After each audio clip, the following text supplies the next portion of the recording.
जिस कथावाचक को पुलिस महकमे की सलामी मिलने पर कभी समाजवादी पार्टी ने तीखे तीर छोड़े थे, आज उन्हीं के मंच पर अखिलेश यादव न सिर्फ नतमस्तक नजर आए बल्कि उनका आशीर्वाद लेकर उत्तर प्रदेश के राजनीति में एक नए विमर्श को जन्म भी दे दिया है। ये पूरी चर्चा वृंदावन के प्रतिष्ठित आध्यात्मिक गुरु गोस्वामी पुंडरीक महाराज और सपा प्रमुख अखिलेश यादव की मथुरा में हुई ताजा मुलाकात को लेकर है।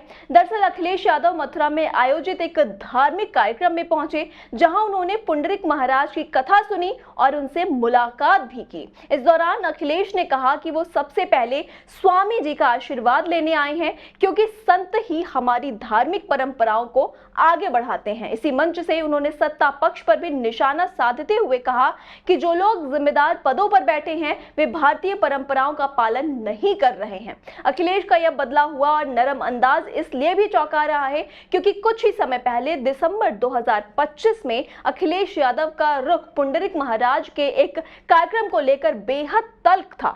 आपको याद दिला दें कि बस्ती की पुलिस लाइन में पुंडरीक महाराज को पुलिस द्वारा बकायदा गार्ड ऑफ ऑनर यानी सलामी दी गई थी। उस वक्त अखिलेश यादव ने सोशल मीडिया पर इस घटना की कड़ी आलोचना की थी, यानी निंदा की थी और लिखा था कि जब पूरा पुलिस महकमा सलामी में व्यस्त रहेगा तो प्रदेश का अपराधी मस्त रहेगा।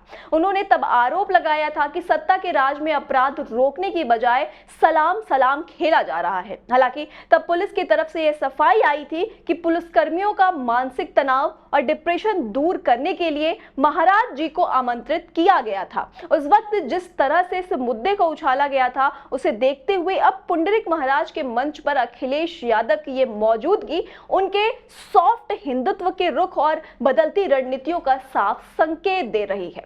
राजनीतिक चश्मे से इतर अगर हम इसे देखें तो गोस्वामी पुंडरीक महाराज की अपनी निजी कहानी भी बेहद दिलचस्प है, जो उन्हें पारंपरिक साधु संतों से अलग खड़ी करती है।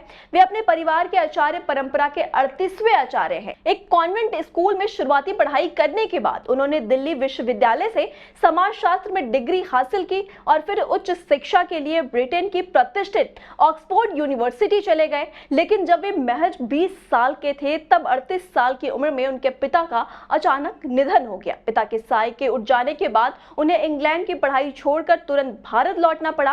पुंडरीक महाराज खुद बताते हैं कि उस वक्त मुंबई से दिल्ली की वो फ्लाइट उनके लिए केवल एक यात्रा नहीं थी बल्कि धर्म से अध्यात्म की ओर लौटने की उड़ान थी। उस समय कई लोगों का शक था कि क्या 20 साल का एक नौजवान अपने पिता की इतनी बड़ी आध्यात्मिक गद्दी संभाल पाएगा। लेकिन आज अपनी विद्वता, आधुनिक सोच और गहरी समझ के जरिए उन्होंने खुद को देश विदेश में एक बेहद लोकप्रिय कथावाचक के रूप में स्थापित कर लिया है।